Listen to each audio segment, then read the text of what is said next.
Alright, cool. Yeah, I should do all the Tales of games. Because there's like a whole library of them there, just like Final Fantasy in that regards, from what I remember. But I absolutely adored Tales of the Abyss. Even though I didn't get too far in it, it was so captivating. I just thought it was such a great game. So what's this one? Oh, I've seen these. There's these little kind of bushels to loot. And that would be what this quest is about. Are you ready for Arms Day? Good. You're gonna need them to gather these ingredients I've had my eye on. Let's go unlock some more canteen stuff. I think if we do the northeast camp, it probably wouldn't be too bad either.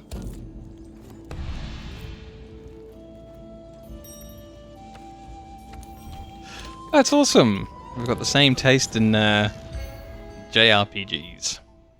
Yeah, mostly at the beginning, I try to stay with just playing the same sort of game types as Dark Souls, because I'm so worried about losing my audience again. Because everything else I'd played before that, people watched for like a couple of days and then they were just gone. But the Dark Souls people stuck with me, and I thought that was so awesome. I was so worried about them just going off, me being back to no people again.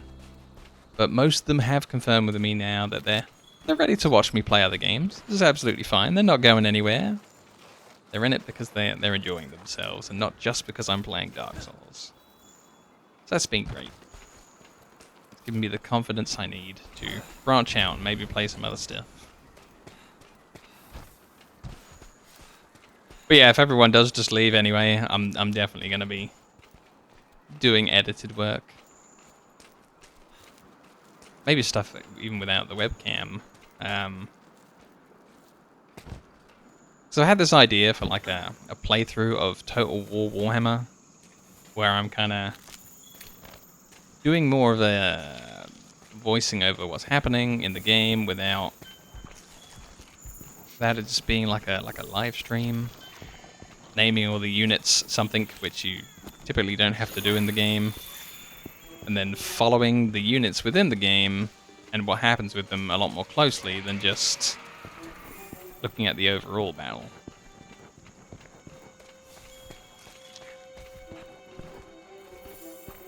I met one of my best friends because he streamed Symphonia here on Twitch. He was scared to play that game too because a lot of people are not really interested in it.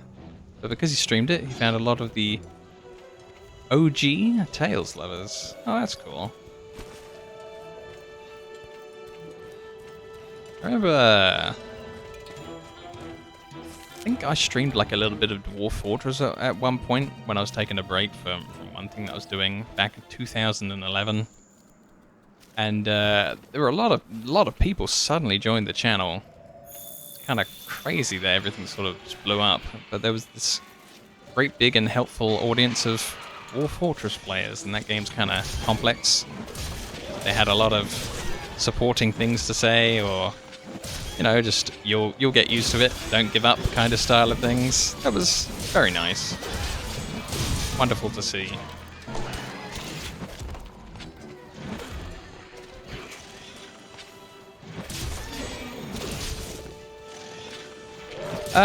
Yeah, I think I did some streaming in 2011 and then had to stop because of hard drive space, and I think I did some streaming in 2015 and had to stop because low hard drive space. And now I've ended up with a 2-computer system where I'm not actually streaming on this computer that I'm playing on. I'm just sending it through the network to the other computer. And I shoved a load of hard drives in the other computer.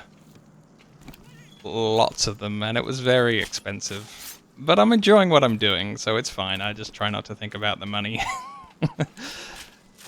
Yeah, I should have kept on streaming the whole time. I shouldn't have ever stopped, because it's so difficult to get anyone watching your videos these days. It seems like everybody's doing it, or something. But my old YouTube videos, I used to just post anything, and then I'd get 500 views, and they'd watch the whole thing. Alright, awesome. But now I post a video, and sometimes I'm lucky if I get 3 people that see it. And like I said, on average, they're watching for about 45 seconds on a 30-minute video. And then the part of YouTube that decides what gets sent to who on their homepage kind of gets mad at me for having low viewer retention, and then it stops sending my videos out to people, which means that less people see it, and then I get less viewer retention, and then it sends it out to even less people, and it just kind of goes in the bad direction. So it doesn't really matter what I try to do, or how high quality everything is, or how much time I put into it. YouTube kind of hates me. There's just no way to win. And like Twitch is even worse. Like people tell me that Twitch shows things in the order of who's got the most viewers. So people with the most views have people directed to them, and people with the least views have people not really directed towards them at all. So you end up in a situation where, again, if you're at the bottom and nobody knows you exist, then you stay at the bottom and nobody will ever know that you exist. It's kind of sad. We get a lot of bots and not a lot of people.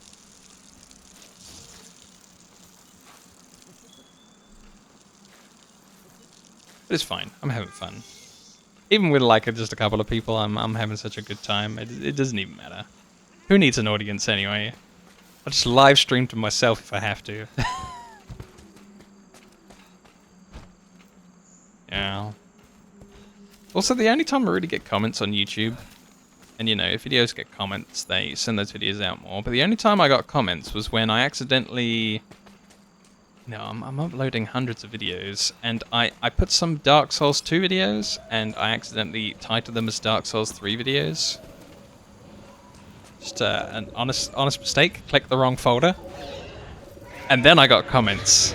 I got people absolutely screaming at me that I was a whole bunch of stuff that I can't say here, because I put that awful, dreadful game instead of the game that they were looking for, and that I was a bad person and it was propaganda to try to get people to look at the bad game and not the good game, and people were absolutely going nuts at me.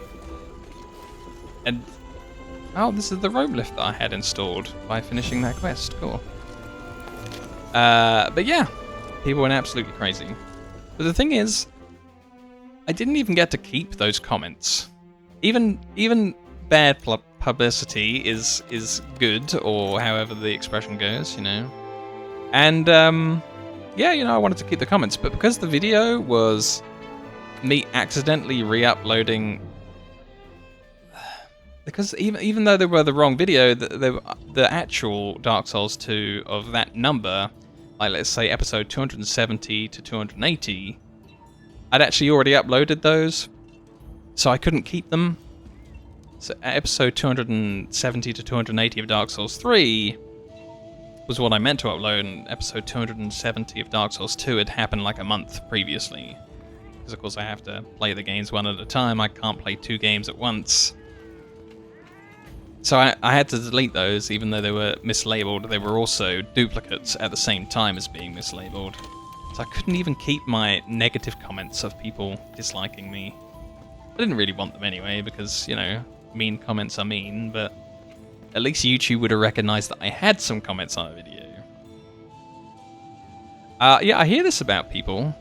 There's people who don't seem to have a lot of internal happiness, and they go around just being mad everywhere. It's so strange to me, because I actually don't know anything about the video games, streaming, and recording scenes. Like, by the time I've done my recordings for the day, and then done the work on uploading those to YouTube, I'm kind of finished with video games, and what I go off in my free time to look at is like murder mysteries and stuff on YouTube. Like, I don't have any gaming stuff on my YouTube suggestions.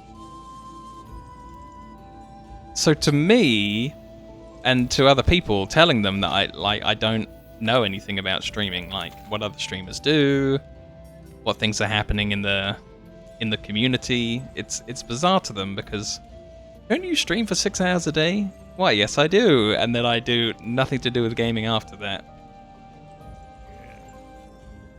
So I'm kind of outside the bubble. I never find time to just like use social media as well.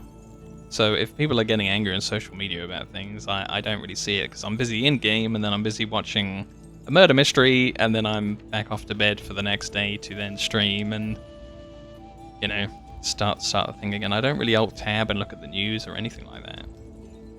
Because I'm streaming, you know, that'd be kind of weird to just drop the game to read the news or see what people are saying on social media. It looks like I avoided a bullet there by not being a big social media guy. Seems like people are generally sad on platforms and have nothing to do but complain.